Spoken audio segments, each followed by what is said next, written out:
Hello everyone, स्वागत है आपका इस चैनल में। तो आज हम स्टार्ट करेंगे क्लास 8 इंग्लिश पूर्वी का यूनिट 2 जो कि है वैल्यूज एंड डिपोजिशंस के ऊपर दो चैप्टर्स। तो हमारा पहला चैप्टर है ए टेल ऑफ वेलर और इसमें हम पहला पार्ट हम इस वीडियो में कवर करेंगे जो कि है कलर चेंज कर लेते हैं, रेड कर लेते हैं। ए टेल ऑफ वेलर या फिर major Somnath Sharma and the battle of Badgam, यानी कि सोमनाथ शर्मा मेजर आर्मी के मेजर कंस्टिट्यूएंट थे और उनका जो बैटल ऑफ बदगाम था, बदगाम का जो बैटल था, युद्ध था, उनके बारे में हम इस चैप्टर में डिस्कस करेंगे। ठीक है, तो चैप्टर को स्टार्ट करने से पहले कुछ एक्टिविटी हम कर लेते हैं। यहाँ पर मेंशन है work in pairs, share your answers with your classmate and teacher, यानी कि लोगों के साथ मिलकर काम करो और अपने एक्सपीरियंस को, अपने आंसर को अपने फ्रेंड्स के साथ और टीचर के साथ शेयर करो। हमें एक क्वेश्चन पूछा है, what do you think about the republic day parade on 26 January, कि 26 जनवरी को जो रिपब्लिक डे होता है उसके जो पैराडे होते हैं उस पर तुम क्या सोचते हो। ठीक है, ये एक क्वेश्चन हमें पूछा गया है। नेक्स्ट है what are the highlights of this parade, तो ये जो पैराड होता है, ये जो रैली होता है, उसका जो हाईलाइट क्या है, इसका मोटिव क्या है, ये किस लिए करवाया जाता है। ठीक है, एंड हमारा लास्ट क्वेश्चन हमें पूछा गया है what bravery awards are given on this day and who receives them, क्या क्या साहस का पुरस्कार इन दिनों में दिया जाता है और वो किन्हें दिया जाता है। ठीक है, हम नेक्स्ट देखते हैं work in groups 4 and discuss, चार चार स्टूडेंट्स मिलकर ग्रुप बनाओ और डिस्कस करो। ठीक है, सबसे पहले हमें पूछा गया है, हाँ आप देखते हैं, what qualities do you think a soldier should have, एक सोल्जर को या फिर एक सैनिक को किन किन क्वालिटीज का होना जरूरी है तुम्हारे मुताबिक। ठीक है, if you had to share a message with a soldier what would be, क्या तुम एक सोल्जर के साथ कोई बात करना चाहते हो या फिर क्या उन्हें बोलना चाहते हो, एक सोल्जर को तुम क्या बोलना चाहते हो या फिर कैसे बोलना चाहते हो, ये हमें सोचने के लिए बोला है बुक में। ठीक है, तो हम यहाँ पर पिक्चर देख सकते हैं, एक पैराड हो रहा है, वो 15 अगस्त इंडिपेंडेंस डे के दिन या फिर जो हमारा वो होता है ना रिपब्लिक डे होता है, उसमें भी ये होता है। ठीक है, ये भी हो रहा है, ये सारे हमारे देश में होते हैं, ये बहुत ही इम्पोर्टेंट है। और ये क्यों होता है, किसके रिस्पेक्ट में होता है, इन सबको हम इस चैप्टर में पढ़ेंगे। तो चलिए स्टार्ट करते हैं। चैप्टर को स्टार्ट करने से पहले हमें एक थोड़ा सा गीत जैसा कुछ दिया हुआ है यहाँ पर, जिसमें लिखा गया है मेरा देश रे, मेरा देश हुआ रे रोशन, ले कुर्बान किया तुझ ही पे ये तन मन, यानी कि हमारा जो देश है वो रोशन हो गया है और हमने अपना जो तन है या फिर मन है, यानी कि तन यानी कि शरीर, मन या फिर दिल, यानी कि हमने अपने मन को और शरीर को देश के लिए कुर्बान कर दिया है, यानी कि उत्सर्ग कर दिया है। और 75th इंडिपेंडेंस डे को ये मैसेज या फिर संकल्प लिया जाता है रेस्पेक्टेड सोल्जर्स को या फिर शहीदों को स्मरण करने के लिए, याद करने के लिए। तो ये रहे हमारे सोमनाथ शर्मा, मेजर सोमनाथ शर्मा, और ये एक पिक्चर दिया हुआ है कुमाऊं रेजिमेंट क्रेस्ट का। मेजर सोमनाथ शर्मा का बहुत ही यंग सोल्जर थे ये, आप देख ही सकते हो। 1923 में इसका जन्म हुआ था और 1947 यानी कि आजादी के साल उन्होंने हमारा साथ छोड़कर चल गए। ठीक है, तो चलिए आप चैप्टर को स्टार्ट करते हैं, रीडिंग एंड एक्सप्लेनेशन।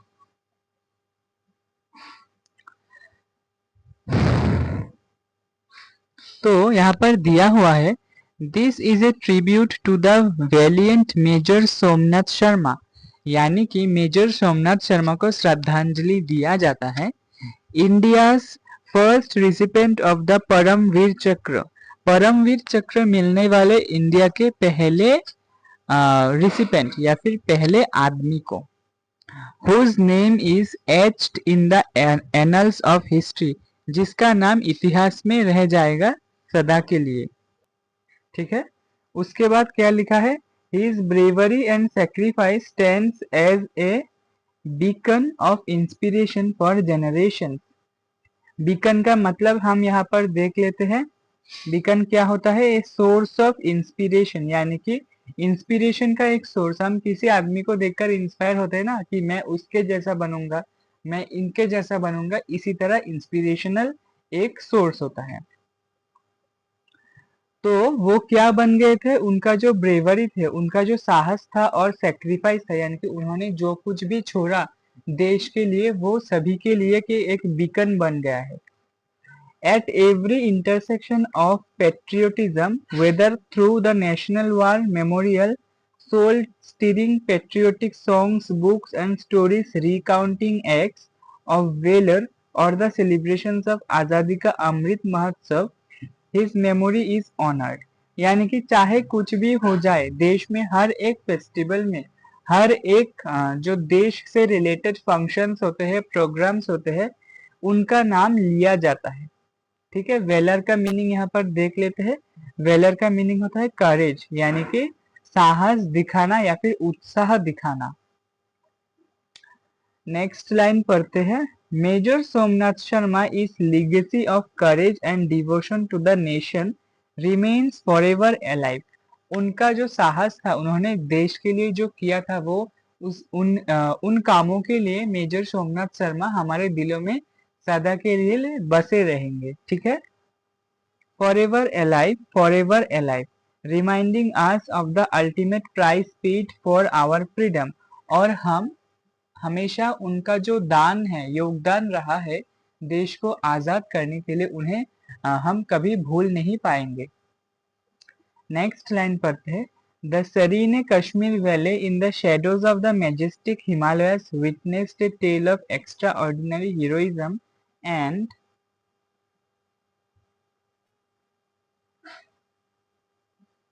यहाँ से पढ़ते हैं, sacrifice to protect the integrity of Indian borders। यानी कि उन्होंने जो किया था, ठीक है, कश्मीर वैली में मैजेस्टिक हिमालयस के पास, जैसे कि ये वाला जो एरिया था, इसको हम बोलेंगे वो कश्मीर वैली के पास। ठीक है, कश्मीर वो बर्फ के जगह पर स्थित है, इस जगह को हम बोलेंगे कश्मीर वैली। इनके पास जो लोग थे, उन्होंने इस योगदान के लिए बहुत कुछ किया था। ठीक है, एक्स्ट्रा ऑर्डिनरी बहुत कुछ किया था जो नॉर्मल से बढ़कर हो। नेक्स्ट लाइन हम पढ़ते हैं, थोड़ा बड़ा कर लेते हैं। The day began with the silence of a cold November dawn, but ended with echoes of courage that served as an inspiration for generations to come। यानी कि एक ऐसा दिन जो शुरू तो हुआ था नवंबर की ठंडी मौसम से, लेकिन खत्म हुआ बहुत ही चिल्ला हल्ला की आवाज से। ठीक है, जो सभी के लिए एक इंस्पिरेशन बन गया, जनरेशंस टू जनरेशंस के लिए। राइट, नेक्स्ट देखते हैं हम, this is the story of major Somnath Sharma and the brave man that he led on a mission to protect the Srinagar airport from falling into the hands of a guerrilla force trained and backed by Pakistan। यानी कि ये थी कहानी major Somnath Sharma की, जिन्होंने अपने साहस की वजह से श्रीनगर को बचाने का मिशन कंप्लीट किया, श्रीनगर एयरपोर्ट को बचाने का मिशन कंप्लीट किया। किससे? जो ट्रेन्ड और फोर्स थे, यानी कि पाकिस्तान के जो फोर्स थे, पाकिस्तान के जो आर्मीज थे, उनके चंगुल से श्रीनगर एयरपोर्ट को बचाया था मेजर सोमनाथ शर्मा ने। This is a story of how 90 men managed to foil the plan of some 500 infiltrators who wanted to capture Srinagar and the Kashmir Valley and deliver a blow to newly independent India। यानी कि ये थी कहानी 90 आदमी की जिन्होंने manage करके plan करके 500 इन्फिल्ट्रेटर्स को बचाया। इन्फिल्ट्रेटर्स का मतलब क्या है? पीपल हु सीक्रेटली इन्वेड, यानी कि ऐसे लोग जो छुपे हुए थे। इन्होंने बचाया 90 लोगों ने मिलकर 500 इन्फिल्ट्रेटर्स को बचाया, जिन्होंने कैप्चर करने के लिए अच्छा बचाया नहीं 90 आदमी मिलकर 500 सीक्रेट एजेंट्स को पकड़ा था और उनका प्लान फॉयल करा था। ठीक है, उनका प्लान फॉयल किया था, जिन्होंने श्रीनगर को और कश्मीर वैली को अपने चंगुल में लेने की कोशिश किया था। ठीक है, आप समझ में आया होगा। अब देखते हैं नेक्स्ट पैराग्राफ।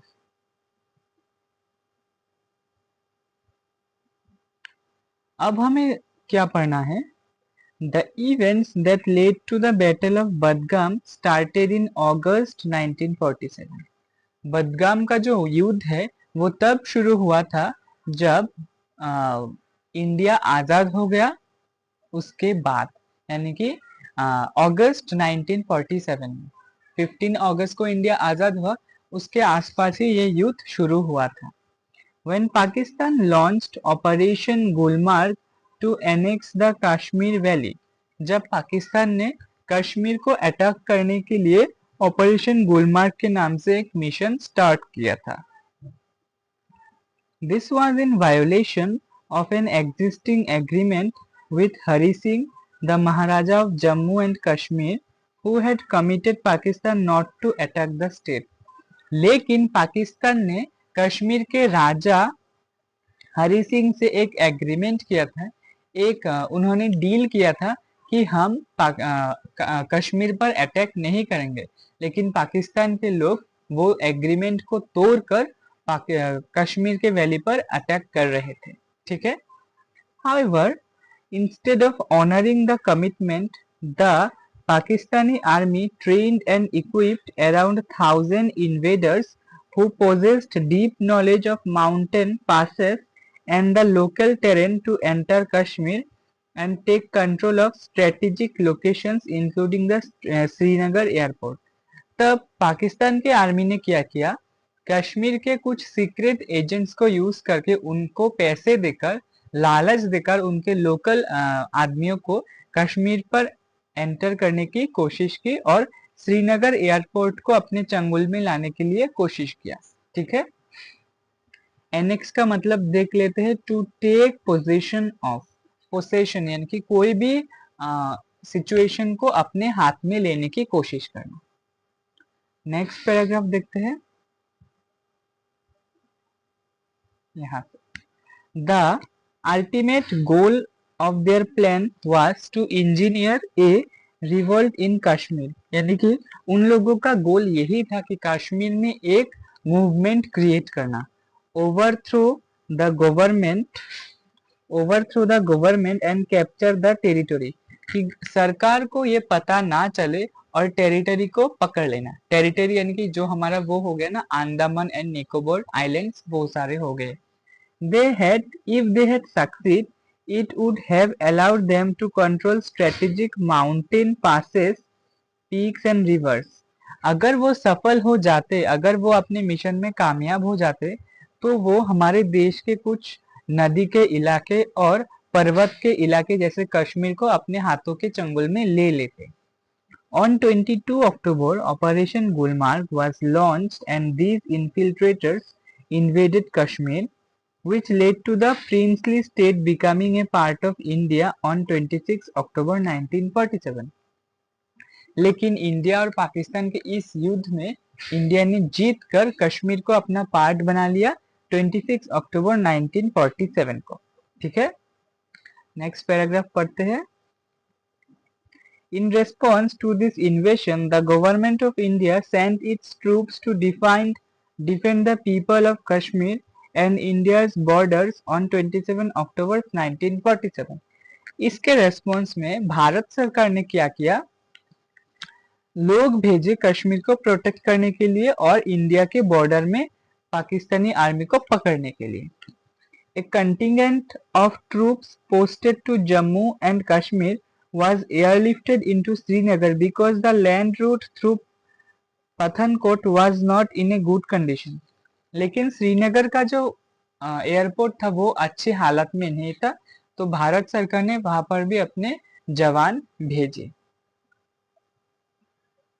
नेक्स्ट पैराग्राफ पर चलते हैं.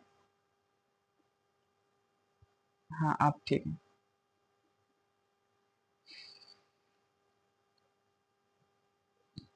On 31st October,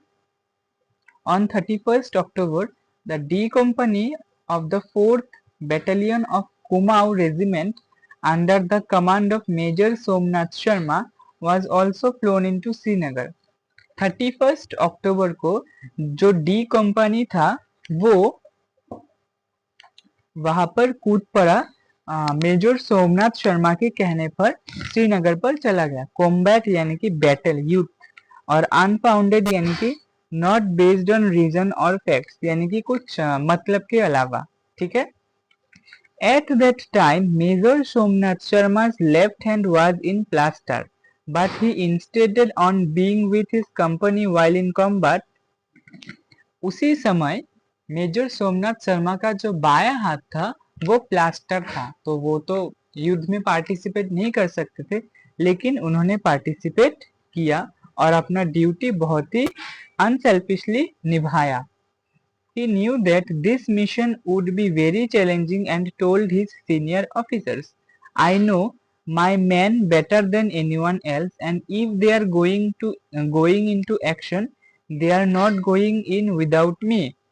और उन्होंने ये भी बोला था कि मुझे पता है ये युद्ध बहुत ही चैलेंजिंग होने वाला है, और उन्होंने अपने सीनियर ऑफिसर से कहा था कि मुझे पता है मेरे जो आदमी है वो मुझे छोड़कर नहीं जाएंगे और वो जाकर कुछ ना कुछ करेंगे ही, बिना करे नहीं वापस आएंगे. These words highlighted his commitment to his men and his country. ये शब्द उनके लिए एक बहुत बड़ा मिसाल बन गया उनके योगदान के लिए. ठीक है. नेक्स्ट पैराग्राफ हम पढ़ते हैं. Before their arrival in Srinagar there had been unfounded rumours of tribal movement towards the village of Badgam. जब श्रीनगर में आने से पहले वहां से कुछ अता पता नहीं है, ऐसे लोगों का मूवमेंट स्टार्ट हो गया बदगाम गांव के खिलाफ. Less than 5 kilometres away from the Srinagar airport. और वहां के जो ट्राइबल मूवमेंट करने वाले लोग थे वो बदगाम गांव से 5 किलोमीटर की दूरी पर रहते थे और श्रीनगर एयरपोर्ट में. The village was on a higher altitude than the airfield and access was thought the village. लेकिन जो गांव था वो बहुत ही ऊंची जगह पर था जहां पर एक्सेस करना, सब कुछ मिलना पॉसिबल नहीं था. नेक्स्ट पैराग्राफ देखते हैं.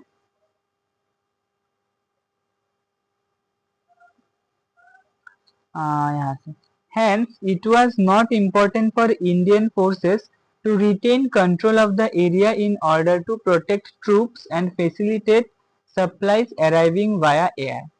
तो उस वक्त इंडियन फोर्सेस यानी कि इंडियन आर्मी को ये कंट्रोल करने की जिम्मेदारी नहीं दिया गया कि उन एरिया को प्रोटेक्ट करो और हवा के जरिए कुछ ना कुछ देते रहो.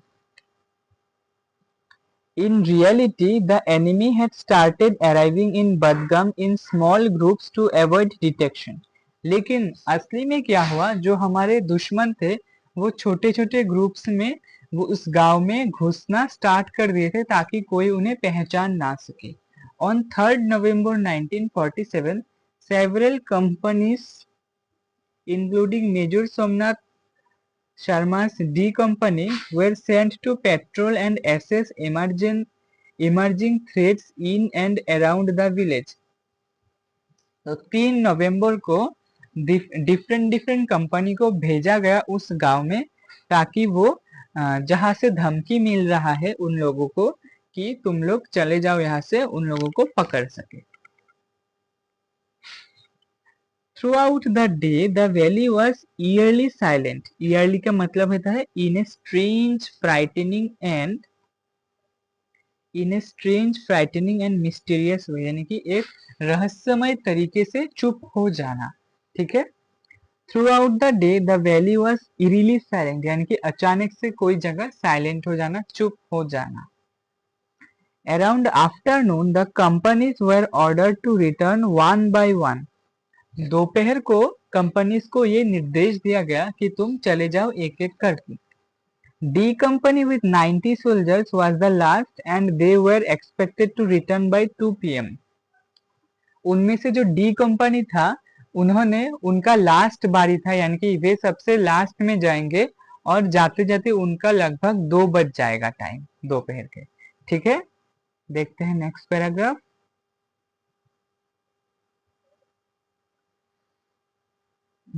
हाँ, यहाँ से।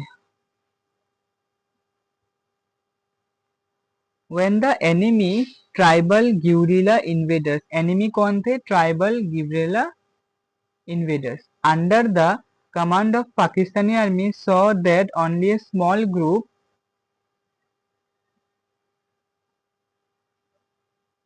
of Indian soldiers were left behind in Badgam, they attacked them. जब वो ट्राइबल मूवमेंट वाले लोगों ने देखा कि कंपनी सिर्फ एक ही बचा है जो कि डी कंपनी है, तब उन्होंने क्या किया? इंडियन आर्मी के ऊपर अटैक कर दिया। ठीक है, तब उन्होंने इंडियन आर्मी के ऊपर अटैक कर दिया। Their initial attack was met with stiff resistance by Major Somnath and his men. लेकिन उनका जो पहला अटैक था वो मेजर सोमनाथ शर्मा ने कंट्रोल कर लिया था। However, Major Somnath correctly visualized that first attack was just a distraction. लेकिन मेजर सोमनाथ ने ये पहले ही जान लिया था कि पहला अटैक जो था वो सिर्फ हमें डिस्ट्रैक्ट करने के लिए था। ठीक है। Shortly thereafter, a major attack came from another side. लेकिन कुछ देर बाद बहुत बड़ा अटैक आ गया। By then, Major Somnath Sharma and his 90 soldiers were facing about 500 invaders. और उसी वक्त मेजर सोमनाथ शर्मा के साथ 90 सोल्जर्स ने 500 सीक्रेट एजेंट्स को फेस किया। ठीक है, देखते हैं next paragraph.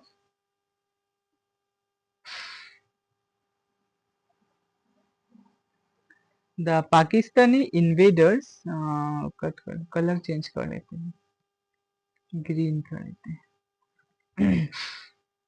The Pakistani invaders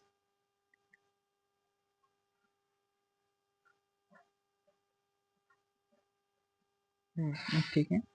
The Pakistani invaders sought to capture the Srinagar airfield and its surrounding areas. It was clear to Major Somnath Sharma that defending Srinagar town, the airfield and the wider valley was indeed difficult until reinforcement arrived. जब तक उन्हें help ना मिले तब तक वो Pakistani invaders का सामना नहीं कर सकते, ऐसा फील हुआ सोमनाथ शर्मा को। ठीक है। After assessing the situation he requested air strikes. उसके बाद मेजर सोमनाथ शर्मा ने स्ट्राइक्स को रिक्वेस्ट किया कि स्टॉप कर दो। ही bravely laid out ground panels to guide the aircraft towards their target. Aircraft को, यानी कि जो हवाई जहाजें हैं उनको ट्रेन करने के लिए उन्होंने ग्राउंड पैनल्स दिए हैं। The aerial attacks were successful in hitting the tribal invaders, but they still outnumbered D Company by almost 7 to 1. The attack on the positions occupied by Major Somnath's men continued. लेकिन जो aircraft के द्वारा, यानी कि हवाई जहाज के द्वारा एयर में जो अटैक हो रहा है उन्हें उन्हें तो मेजर सोमनाथ शर्मा ने कुछ हद तक कंट्रोल कर लिया था, लेकिन अभी भी कुछ सिचुएशन ऐसे थे, कुछ मुद्दे ऐसे थे जिस पर डी कंपनी हार रहा था। तो इससे पहले हम आउटनंबर्ड का मीनिंग जान लेते हैं, जिसका मीनिंग होता है वेर ग्रेटर इन नंबर, यानी कि ज्यादा अमाउंट में होना। ठीक है, डी कंपनी का ज्यादातर आदमी मर रहे थे और अपने पोजीशन से हट रहे थे। ठीक है, देखते हैं नेक्स्ट पैराग्राफ।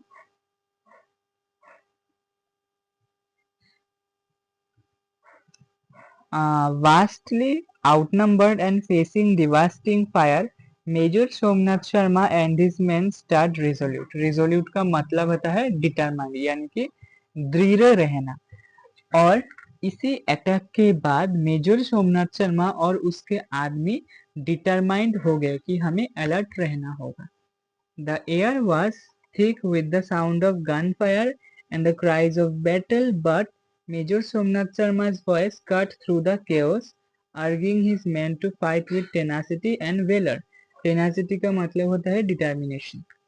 ठीक है, लेकिन उस एरिया का जो हवा है वो गन फायर से, यानी कि बंदूकों की गोलियों से भर चुका था, उसके आवाज से। और युद्ध का जो रोना था, रोने की आवाजें थे, वहां से भर गया था। लेकिन उसके पीछे मेजर सोमनाथ शर्मा ने अपना दम दिखाकर, डिटरमाइन रहकर, यानी कि अपने लक्ष्य में स्थिर रहकर काम करने के लिए सबको इंस्पायर किया, सबको मोटिवेट किया। ठीक है ना। Despite heavy casualties and his own injuries, Major Somnath Sharma displayed unparalleled. Unparalleled का मतलब होता है unmatched, यानी कि किसी से तुलना नहीं उनका ब्रेवरी। उन्होंने अपना साहस दिखाकर युद्ध किया। He moved fearlessly through the battlefield, directing fire, filling magazines for his gunners, and encouraging his men to hold their ground. उन्होंने अपनी साहसिकता से अपने युद्ध को बहुत ही अच्छी तरीके से परफॉर्म किया।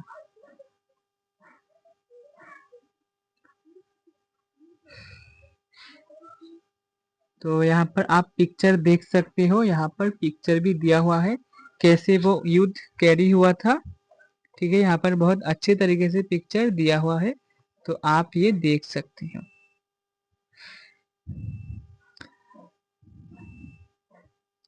तो नेक्स्ट पैराग्राफ को कंटिन्यू करने से पहले हमें एक छोटा सा यहाँ पर मैसेज दिया हुआ है मेजर सोमनाथ शर्मा का। यहाँ पर दिया हुआ है, I shall not withdraw an inch but will fight to the last man and their last round. मैं युद्ध भूमि छोड़कर कहीं भी नहीं जाऊंगा, युद्ध के लास्ट तक टिका रहूंगा। ठीक है, देखते हैं next paragraph. However, the battle progressed. D company began running out of ammunition. Ammunition का मतलब होता है supply of bullets, shells and explosive. यानी कि युद्ध करते करते डी कंपनी के पास अपना जो मटेरियल्स था युद्ध के लिए, जो बुलेट्स रहते थे, जो शेल्स रहते थे, इनकी बंदूकों की गोलियां रहते थे, वो धीरे धीरे खत्म हो जाने लगे। When Major Somnath Sharma informed brigade headquarters about this, he was asked to pull back. लेकिन मेजर सोमनाथ शर्मा ने जब इसके बारे में ब्रिगेड हेडक्वार्टर्स में बोला, तब उन्हें कहा गया कि तुम वापस आ जाओ, यानी कि मेजर सोमनाथ शर्मा तुम वापस आ जाओ। Aware of the gravity of this situation, he responded with the words, "The enemy is only 50 yards from us. We are heavily outnumbered. We are under devastating fire. I shall not withdraw an inch but will fight to the last man and the last round." लेकिन उन्होंने क्या किया था, उन्होंने बोला कि आप इस सिचुएशन के बारे में कुछ नहीं जानते। अब जो हमारे दुश्मन है वो हमारे इलाके से सिर्फ 50 ऐसे बोलते हैं ना माइल्स या फिर यार्ड्स, 50 दूरी पर है। ठीक है, और मैं उनको खत्म करके बिना नहीं जाऊंगा। अब देखते हैं नेक्स्ट पैराग्राफ।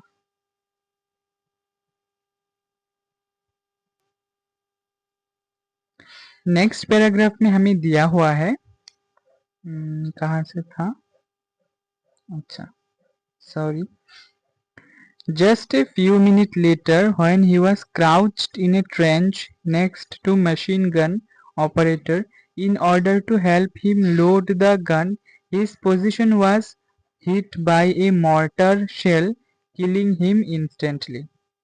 क्राउच्ड का मतलब होता है सेट विथ नीज बेंट, यानी कि जो घुटनों के बल बैठ जाना, ऐसा। कुछ देर बाद ही जब वो घुटनों के बल बैठ गए तब उनके ऊपर एक गोली का हमला हुआ और उसका पोजीशन हिट हो गया और वो तुरंत ही चल बसे। Despite losing their major and faced with the overwhelming numerical superiority at the enemy, the heroic actions of late Major Somnath Sharma motivated his men to hold on to their position for over 6 more hours before being overrun by the enemy। उनका major अब नहीं रहा। ये situation एक soldiers की team के लिए कितना बड़ा झटका हो सकता है, अगर कोई सोल्जर है तभी वो फील कर सकता है। लेकिन अपने सोल्जर्स का जो डिटर्मिनेशन, अपने मेजर का जो डिटर्मिनेशन, उनका जो फोकस था, उन्होंने इस सारे चीज को उनके सोल्जर्स को मोटिवेट किया और वो 6 घंटे तक वहां पर डटे रहे अपने मेजर का बदला लेने के लिए, ठीक है, जब तक वो दुश्मन को खत्म ना कर दे। देखते हैं नेक्स्ट पैराग्राफ।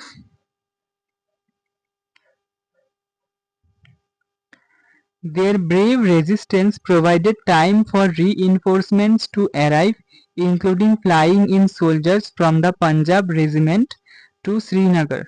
उनका जो ये 6 घंटे तक बैठना था, यही उनके लिए बहुत ही अच्छा साबित हुआ। तब तक जो ब्रिगेड हेडक्वार्टर्स था, तब तक वो उनके पास आर्मी भेज चुका था, ठीक है। The heroic deeds of Major Somnath and his men thoroughly demotivated the enemy, causing more than 300 casualties including injuring their leader। उनका जो ये सिचुएशन था, इनको देखकर दुश्मन डर गए। उनका जो 300 से भी ज्यादा, टोटल 500 इन्वेडर्स थे, 300 से भी ज्यादा घायल हो गए और उनका जो लीडर था वो भी इंज्योर हो गया था। In many significant ways, D Company's sacrifice and Major Somnath Sharma's leadership saved Srinagar for India। इनका जो कंट्रीब्यूशन था, मेजर सोमनाथ शर्मा का और डी कंपनीज का जो सेक्रीफाइस था, इनका सेक्रीफाइस और मेजर सोमनाथ शर्मा का कंट्रीब्यूशन श्रीनगर को इंडिया के लिए बचा लिया था। The 4 Kumaon battalion was awarded the Battle Honour Srinagar। Major Somnath laid down his life for the nation at the young age of 24। तो मेजर सोमनाथ शर्मा 24 साल की उम्र में देश के लिए शहीद हो गए थे। For the act of this conspicuous bravery, major Somnath Sharma was awarded the Paramvir चक्र।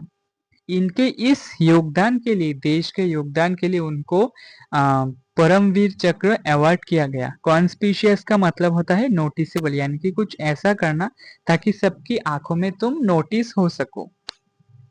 His citation reflects his heroism, patriotism and courage। इनका जो योगदान था, यही शो करता है वो कितने हीरो थे, यानी कि वो कितने अच्छे आदमी थे देश के सेवा के लिए। पेट्रियटिज्म एंड करेज उनका साहस और अच्छे इंसान होने का सबूत देता है। He was the first recipient of the Paramveer Chakra awarded posthumously for gallantry and supreme sacrifice।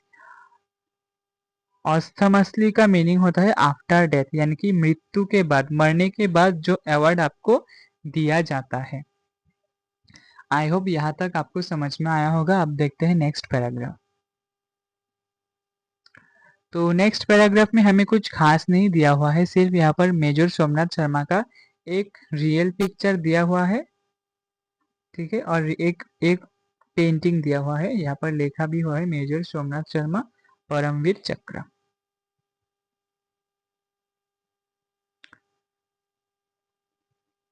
Last paragraph है, पढ़ लेते हैं, फिर ये चैप्टर खत्म हो जाएगा।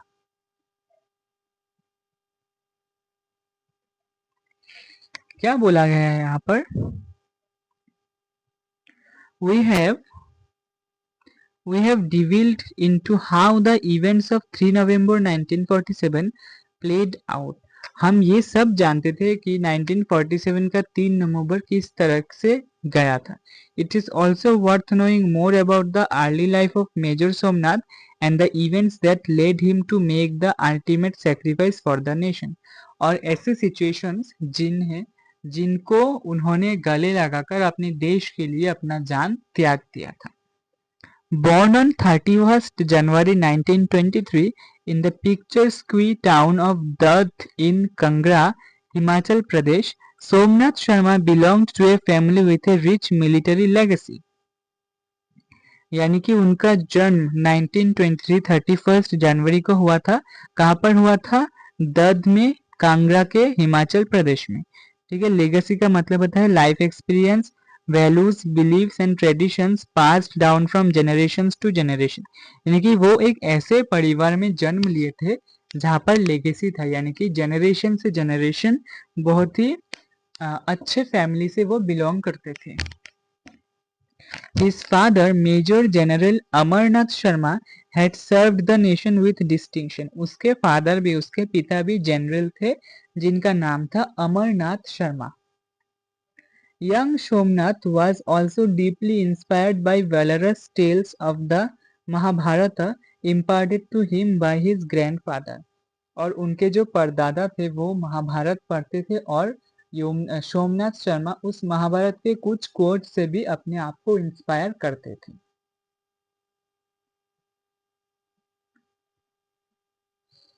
नेक्स्ट पैराग्राफ पढ़ते हैं। From his early education at Sherwood College, Nainital, to his rigorous training at the Royal Military College, Sandhurst, Major Somnath Sharma's life was a testament to discipline and dedication. Commissioned into the 8th Battalion, 19th Hyderabad Regiment in 1942, he served with distinction during World War II in Arakan Campaign in Burma, earning mentions in dispatches for his bravery. उन्होंने बहुत ही अच्छा काम किया था और उनके लिए उन्होंने बहुत अवार्ड भी जीते थे। टेस्टामेंट का मतलब होता है स्ट्रॉन्ग एविडेंस और प्रूफ, यानी कि वो बहुत ही प्रूफ के साथ अपने काम करते थे। ठीक है। However, in the Battle of यहाँ पर एक लाइन मिस हो गया। However, it was during the Indo-Pakistan War to 1947 to 1948, particularly in the Battle of Budgam, that the legacy of Major Somnath Sharma was truly forget का मतलब होता है shaped और strengthened often through hardship, यानी कि कुछ ऐसा करना ताकि सारे दुनिया देखते रह जाए, और उनका ये योगदान बहुत ही मतलब रिमार्केबल था।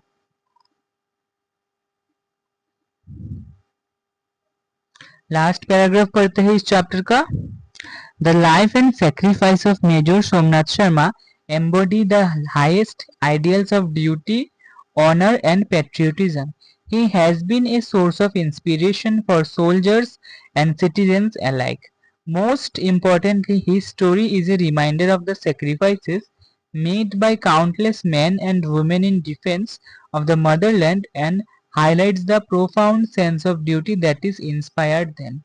यानी कि उनका ये योगदान, उनका ये बलिदान हम सारे भारतीयों को और जवानों को ये संदेश देता है कि अपने देश के लिए कोई आदमी किस हद तक जा सकता है। ठीक है, आई थिंक एक और पैराग्राफ है यहाँ पर। हाँ, ये लास्ट पैराग्राफ है, इसके बाद ये चैप्टर खत्म हो जाएगा। In the quiet of Kashmir Valley, where the echoes of D Company's battle with infiltrators have long since faded, the story of Major Somnath Sharma remains a beacon of courage and sacrifice. Kashmir का जो valley है, कश्मीर का जो इलाका है, वहां पर अभी भी डी कंपनीज का बैटल और मेजर सोमनाथ शर्मा का डेथ हो जाना अभी भी उस युद्ध का जो चिल्ला हल्ला है वो अभी भी गूंजता है। His veer ensured that the tricolor would continue to fly over Srinagar, and his name is forever etched in the golden pages of India's military history.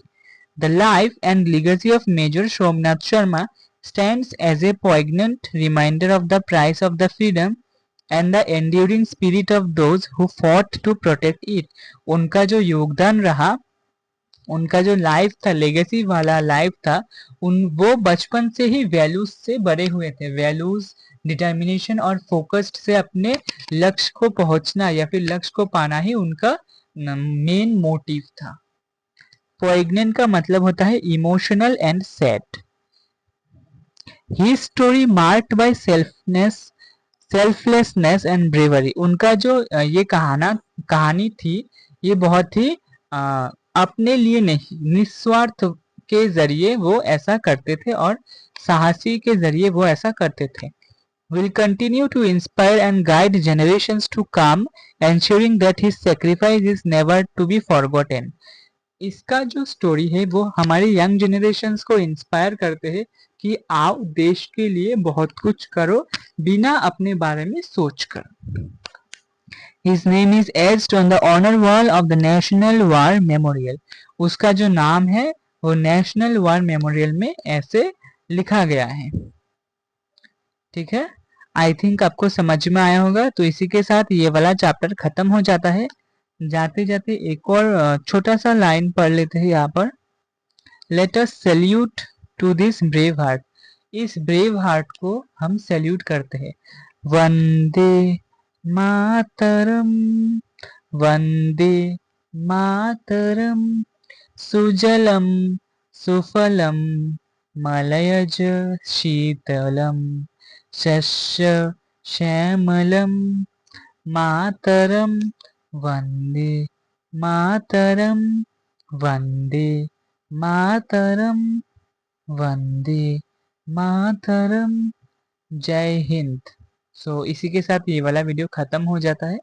अगर आपको ये स्टोरी बहुत ही अच्छी लगी तो कमेंट करना जय Hind. Thank you for watching.